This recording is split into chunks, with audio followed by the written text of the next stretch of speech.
Hello and welcome to the big picture.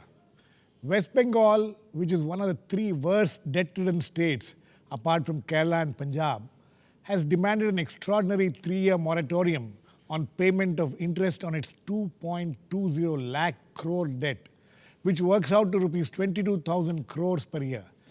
Chief Minister Mamta Banerjee has been famously quoted as saying that the state earns 21,000 crores and has to pay an interest of rupees 22,000 crores annually.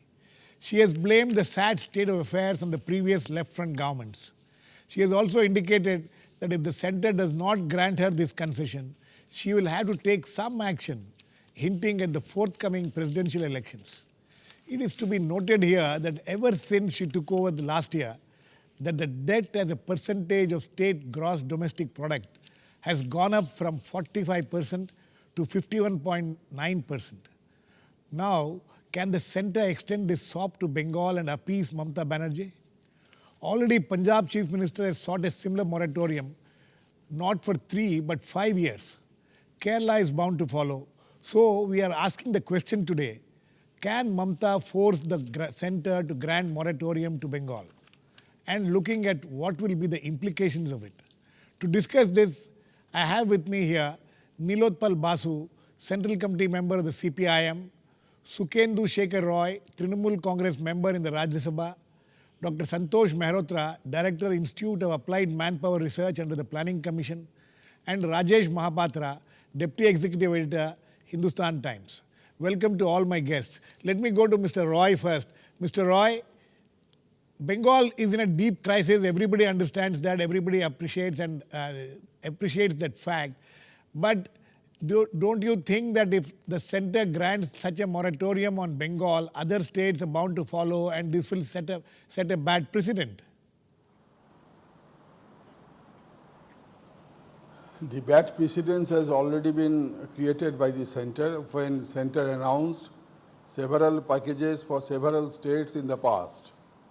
Now, so far the current problem that the West Bengal government is confronted with, it has not been created by the present government, which is running the show at the Writers' Building under the leadership of Srimati Mamta Banerjee. Okay. But it was a continuous fiscal mismanagement that created this unprecedented situation whereby the state is reeling under severe financial crisis. Now, when you spoke about the precedents and whether other states will follow or not, I would like to remind you that in the year 2004, on 4th of August, it is the Department of Economic Affairs of the Ministry of Finance of the Government of India.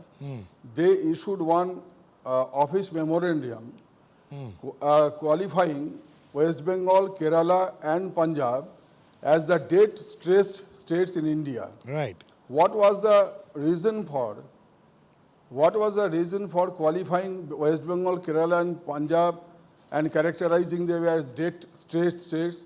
That is to be explained first. Okay. What we want to say that the figures that you have mentioned right now, Right. is absolutely correct. If a country like Greece, which is absolutely confronted with unprecedented financial crisis, and the European Union can come to the rescue of Greece, West Bengal being an integral part of India, being one of the 28 states of India, why the central government will not come out to bail out West Bengal from this crisis, which has not been created by the present government? Okay. That is the question which absolutely. is being asked by millions of people on the street. Okay, Mr. Roy, let me ask that question to the CPIM member here, Nilotpal. You people have created the problems, they are carrying the burden. And they want a Greece kind of debt restructuring. This is the greatest joke, because today, if we go by the figures of debt to GDP of India and we say that we are not going to be part of this debt-ridden country, I mean, where do we stand? The point is not that. You see, this question has two aspects. One is generally the center-state finance question, which, we have been in the forefront of the struggle, that there is a huge asymmetry between the resources that can be raised by the states in terms of access to revenue, total revenue that is generated in this country, and the kind of developmental expenditure that cumulatively the states have to address. And you see, a small figure will do that about 62 to 63% of the total tax revenue goes to the government of India, whereas 60 to 63% of the total developmental expenditure is cumulatively borne by the states. So there is a very, very strong case for restructuring of our center-state relations. 2004, Nilotpal, 1 second. Mr. Roy says 2004, it was West Bengal was declared as one of the 3 debt-stressed states.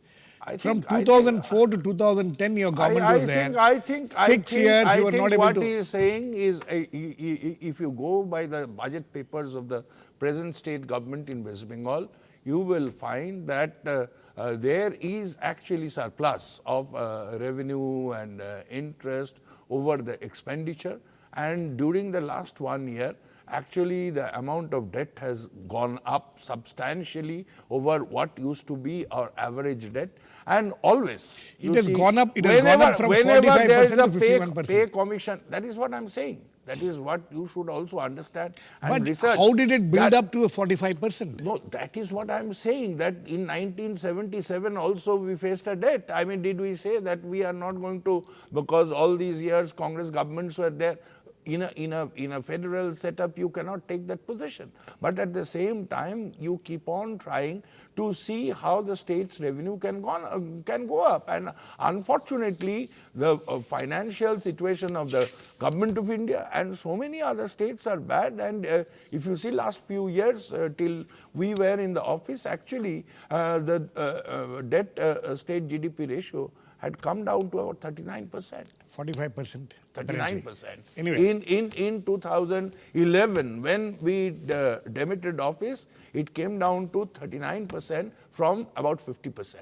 That is the situation. So now you are saying that you're blaming the Trinamool No, Congress we are not government blaming anybody. We are saying, if you look at the figures of unutilized money for centrally sponsored scheme, this last 1 year, how much money has not been, or the state government has not been able to spend. You see the performance budget of centrally sponsored schemes for poor people, like National Rural Employment Guarantee Act. In fact, the Chief Minister has now said that she doesn't have money for this. The problem is you have disabled all the infrastructure in terms of decentralized administration to be able to spend whatever money is available to you. Last year, from the central government, they got 8,000 crores in plan support, and this year they are getting 25,000 crores. Right.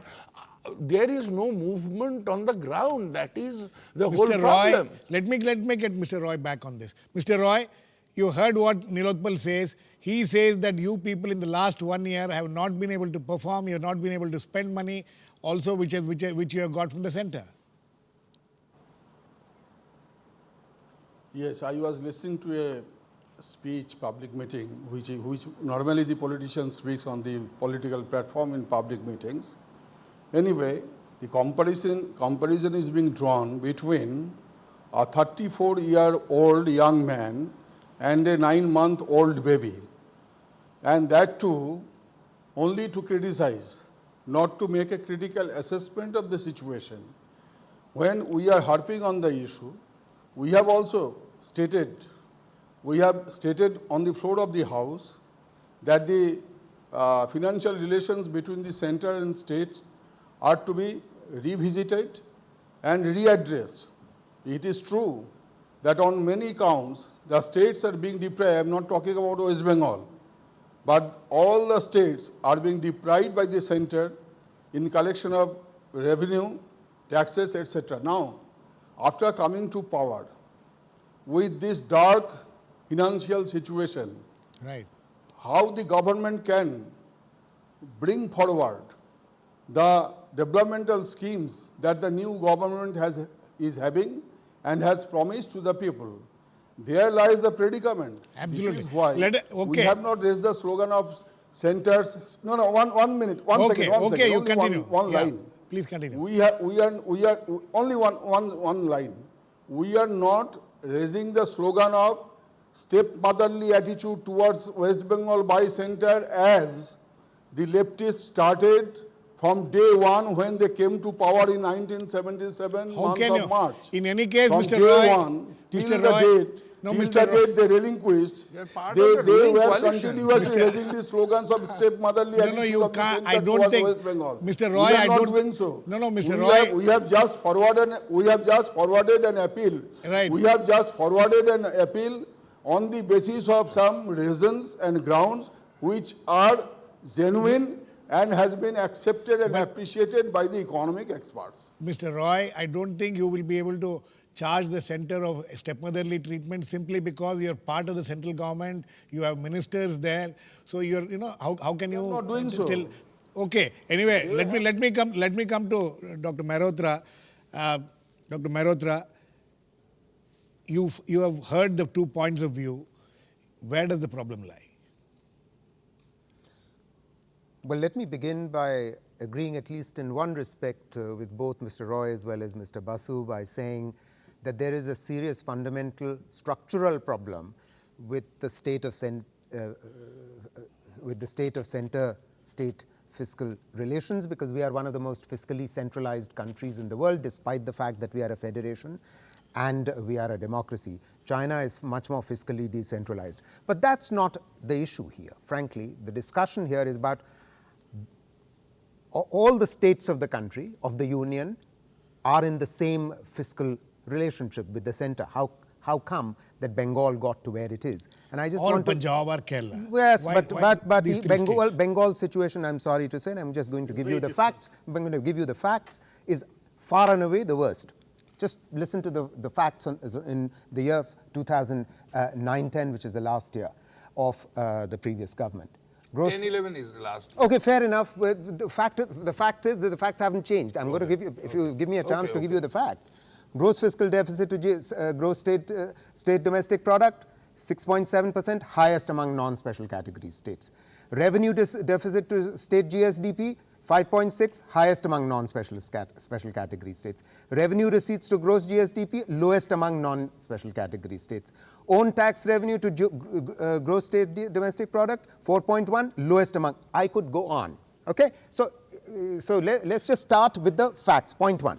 So the facts begin with the following: that West Bengal has for a fairly long time not been generating own tax revenues. What was its own tax revenue? It was at 4.6% on an average between 2004 and 2007, the lowest among all states other than UP, Bihar, etc., and Northeastern. So there's a problem. The state was not willing to tax its own people.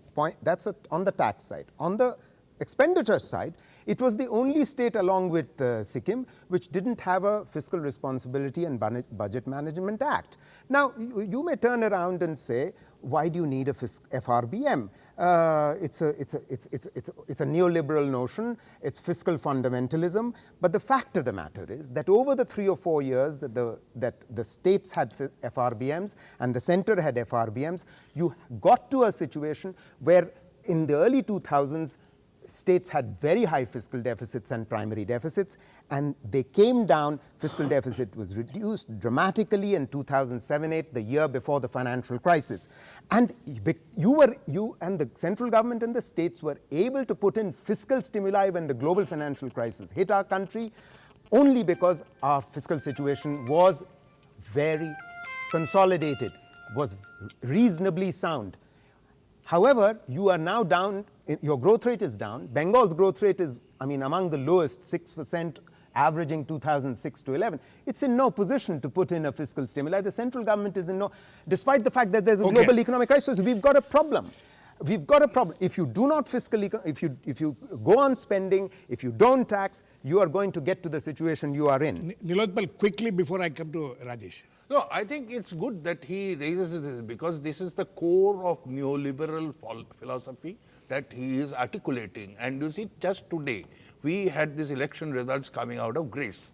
Now, entire Europe is actually revolting against this so-called austerity philosophy that you waive the taxes of the corporates, you don't tax the corporates, and to maintain that fiscal prudence, you don't spend on the people, you cut down on your public expenditure and so on and so forth.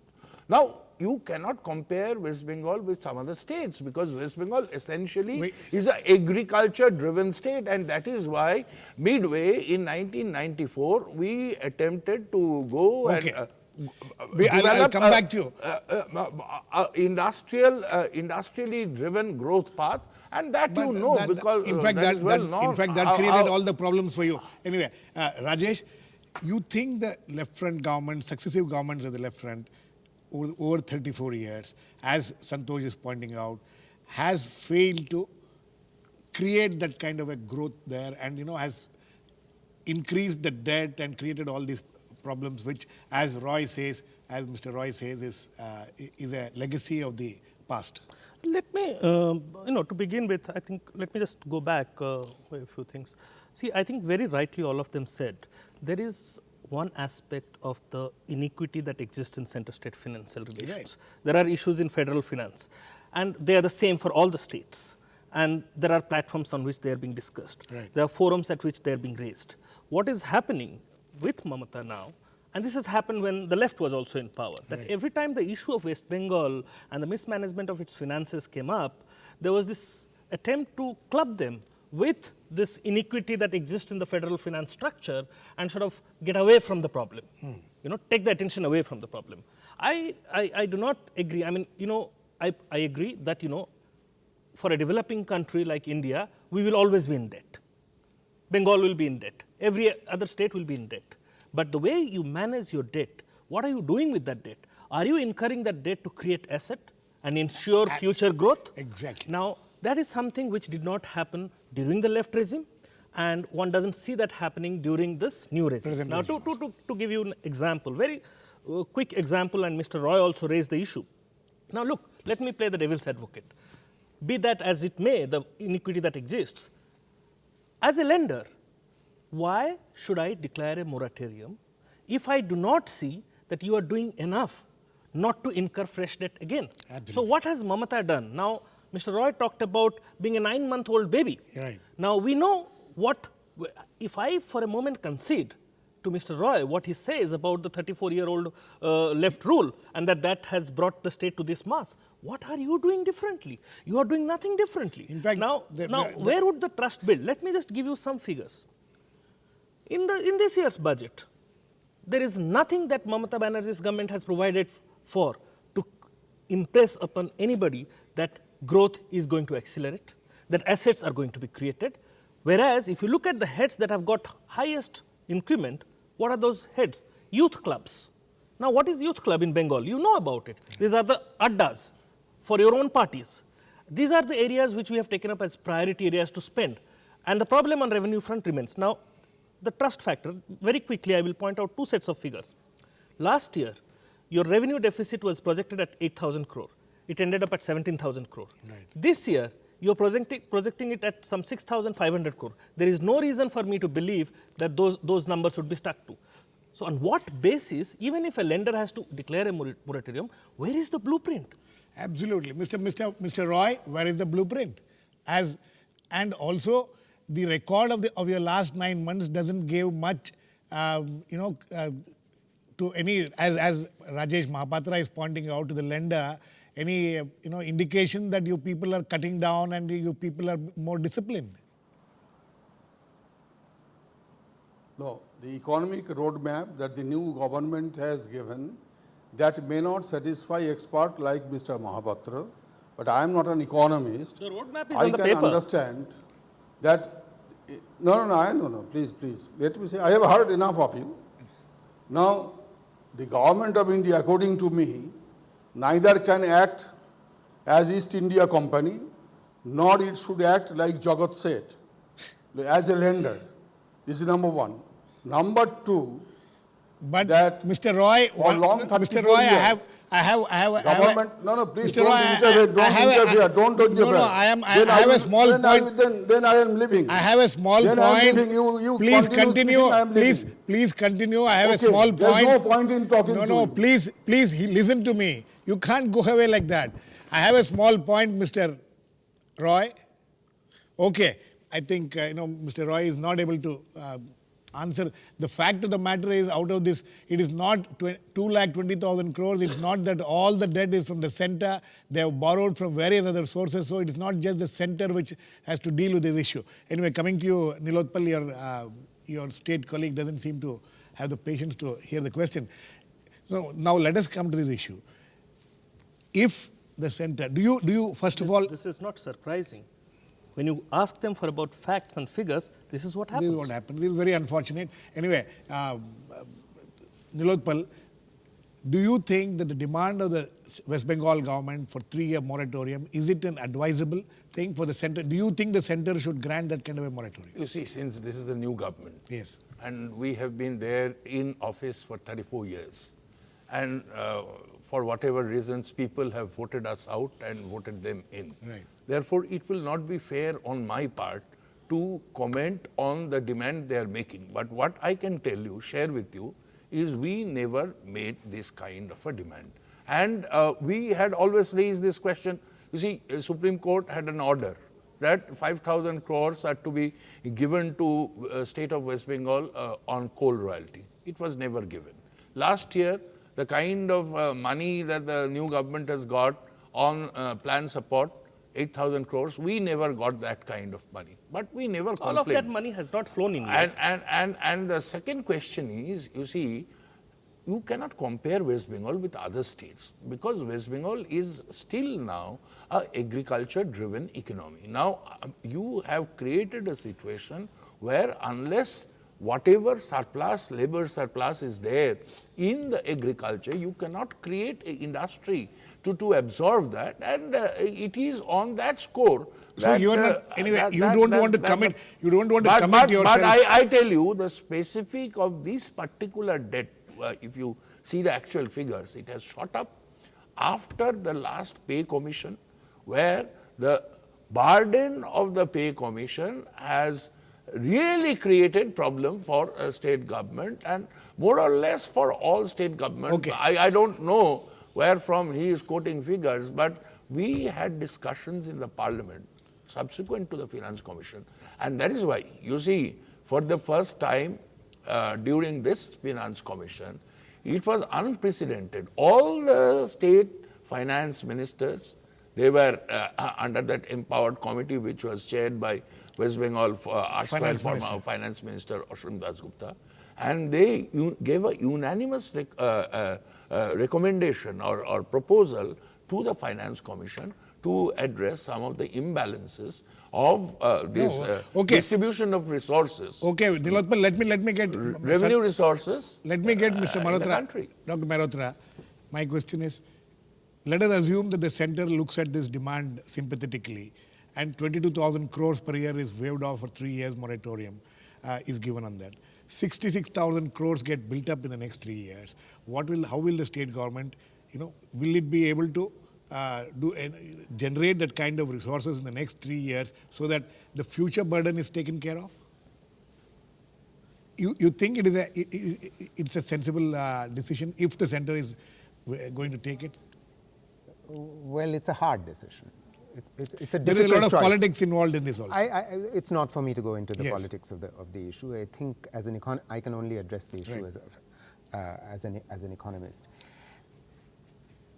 Some relief has to be given. There is no getting away from that because the situation is really unsustainable for the West Bengal government because it is not being able to make any investments. Right. Now, in order to public investments, and public investments are must be part of the design to actually revive agriculture and improve the productivity of agriculture, which is the reason why perhaps the central government needs to and is probably thinking seriously about putting in more money through its centrally sponsored schemes. I've already seen some reference to Dr. Jairam Ramesh making investments through the PMGSY, the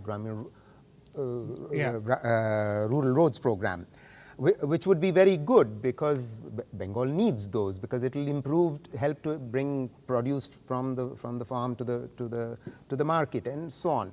That kind of capital investment is absolutely necessary. But if debt relief, I'm coming to the debt relief. I'm running out of time. And the debt relief is to be given, it needs to be given on the basis that A, it will be able to repay, and B, it's going to go into not merely meeting interest payments, but perhaps towards some generation of revenue, which will be, because currently the problem is that revenues are not being generated. So, we've got to set in motion a process whereby capital investments lead to an increase in growth, which generates more revenue, Absolutely. which can be plowed back. Right.